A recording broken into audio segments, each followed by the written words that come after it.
Hello guys, good day po. Welcome back sa ating channel Atoy TV. Magandang araw po sa lahat at magandang buhay. Ngayong araw nga guys ay may tatalakayin tayong barya dahil may nagtatanong sa ating mga subscriber kung magkano daw po yung 2 piso na niyog. So eto po siya, si Kaiser TV Vlog 12. So ang sabi niya po ay magkano po ba yung 2 piso na niyog. So, ayan, mas kilala po kasi ito sa 2 piso niyog. So, aalamin natin guys ang kanyang collector's value, ang kanyang features sa ating source, ang N.Numista Numista na pinagkakatiwalaan din ng mga coin collectors. At ipapakita ko sa inyo guys kung anong klase na 2 piso niyog yung hinahanap ng mga coin collector. At ipapakita ko rin sa inyo yung pinakamahal nito na pwede nyong ibenta guys. Kaya make sure na tapusin mo yung ating video para makuha mo yung buong detalye. So ayan guys, ito pong 2 piso na hawak natin ay 1984. So ayan, so alamin natin ang kanyang features. So ito po ay standard circulating coin. So ginamit po natin ito nung araw. At ito po ay may taong 1983 hanggang 1990. So, ayan. Ang value niya ay 2 pesos.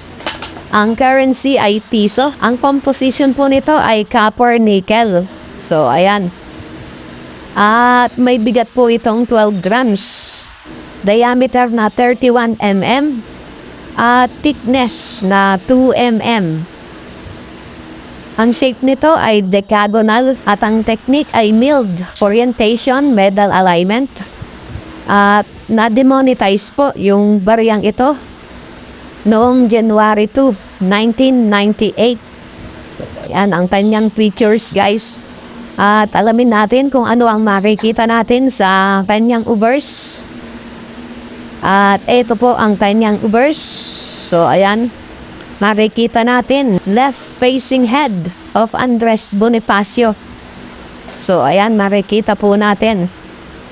At ang kanyang script Latin at mababasa natin dito sa paikot na ito, Republika ng Pilipinas. So, ayan po ang makikita natin dyan. At syempre, ang kanyang pangalan, ayan, Andres Bonifacio. At ang kanyang mint year, 1984. So, ayan po yung makikita natin dito sa kanyang ubers. At ang kanyang reverse naman ito, coconut palm. So ayan, at ang kanyang scientific name na Popos nucifera, meaning right. So ayan, so ang kanyang script guys, Latin din at mababasa natin dito, ayan, sa bandang kaliwa natin, Popos nucifera. At dito naman sa bandang kanan, 2 piso. So ayan. So, sa mga nakaabot nito guys, so shoutout sa inyo. So, ito ay inabutan ko rin nung bata ako. At napakalaping pera na nito guys. Pag meron ka nito nung araw, napakalaping pera na nito. Madami ka nang magbibiling candy sa tindahan. So, ayan po ang kanyang features, ang ubers at ang reverse ng baryang ito. So, ang i-update natin guys, etong 1984. So, ang 1984 guys ay may 36% na frequency. May collector's value sa very good condition, 11 pesos. Sa fine condition, 22 pesos. At sa very fine, 24 pesos. Sa extra fine, 25 pesos. Sa AU condition, 45 pesos. At sa uncirculated ay 64 pesos.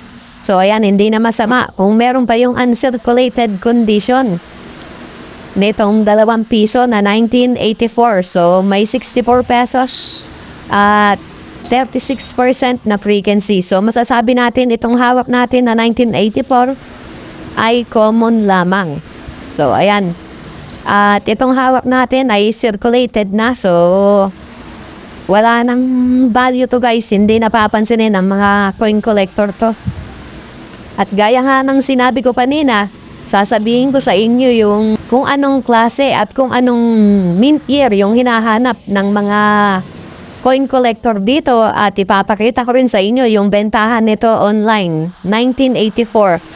So ayan, dun muna tayo pumunta sa 1984 at tignan natin yung bentahan online. At eto nga tayo guys, nandito tayo sa eBay. At eto, ang bentahan nito online ngayon, ang 2 piso na coconut. So ayan, 1984, may nagbebenta dito $9.95. So ayan, almost $10. At dito naman ay $9.99. At dito sa isa ay $2.99. So ayan, $3. So i-convert nyo na lang guys sa peso. So kung magkano ba dollar ngayon, 55 ba, 56. So ayan, $7.99 at $10.97. So iyan po yung mga nagbebenta dito online. At meron pa dito $2.72. So ayan. At dito naman, ayan, binebenta niya ng $9.95. At dito sa kabila ay $7. Yan, at ang ganda ng kondisyon nitong isa na to. At etong isa naman ay binebenta niya ng $7.99. At ito yung small type na 2 piso. So ayan, may nagbebenta dito $5. At dito naman sa kabila at $75. So ayan po yung bentahan online ng 2 piso na 1984. At bago tayo dumako dun sa hinahanap ng mga coin collector na 2 pisong buko guys, baka hindi ka pa po nakasubscribe sa ating channel. So pasuyo na po ng subscribe button yan guys, at yung notification bell wag niyong kakalimutan. Pagka pindot nyo po nung bell, pindutin nyo yung all para ma-notify po kayo pag may bago tayong upload sa ating channel. So ayan guys, ngayon ay dadako tayo sa hinahanap talaga ng mga coin collector dito sa 2 pisong buko na to. At mamaya ipapakita ko sa inyo yung pinakamahal na 2 piso na buko.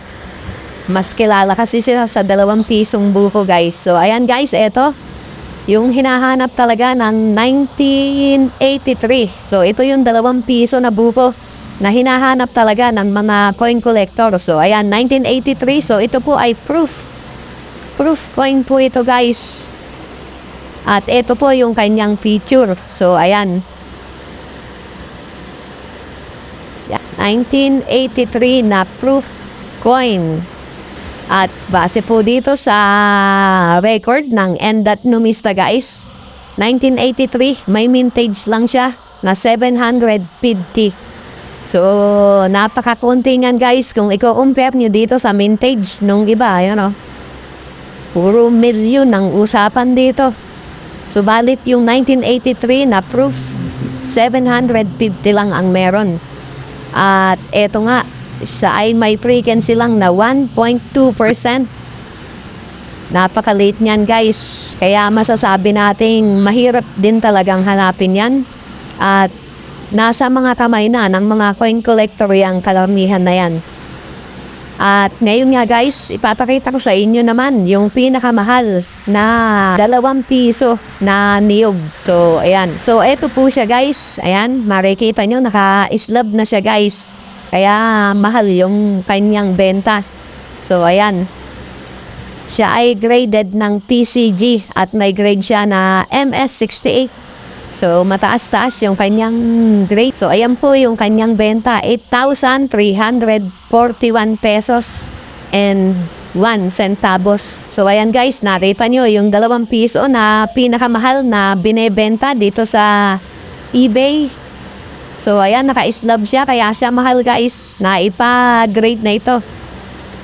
Kaya napakalaki talaga ng itinataas ng coin value kapag naka-slab siya guys at naipa-grade sa ibang bansa. So sa ibang bansa pa po pinapa-grade yan, sa Amerika. So ayan guys, nakita nyo na yung hinahanap talaga ng mga coin collector dito sa 2 piso niyog.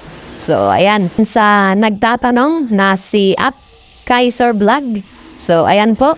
Sana po ay nakatulong at nakapagbigay muli tayo ng konting impormasyon at kaalaman dito sa 2 piso niyog. So, napakarami ding nagsasabi na binibili nila ito ng 2,000 online, lalo na sa Facebook. Yung common lang na circulated na kagaya nito 2 piso niyog, pero meron silang kondisyon. Kailangan nakalike ka dun sa video, nakashare ka, nakapollow ka sa kanila. So, isang napakalaking kalokohan lang yan, guys. Huwag na po kayong makipag-engage. Huwag nyo nang i-like o huwag nyo nang i-share dahil niloloko lang po kayo ng mga tao na yan. Ang totoong coin collector, guys, bumibili ng coin yan. Bumibili yan ng coin ng walang kondisyon. Basta yung coin nyo ay hindi common, so bibilin po yan ng mga coin collector ng walang hinihinging kapalit. Walang kailangan nakalike ka, nakapollow ka, nakashare ka. Hindi po kailangan yan sa mga tunay na coin collector. So, ayan lamang po, guys. So, mag-ingat po kayo dahil napakarami nilang napapaniwala sa kanilang mga video. So, ayan lamang, guys. Maraming salamat po.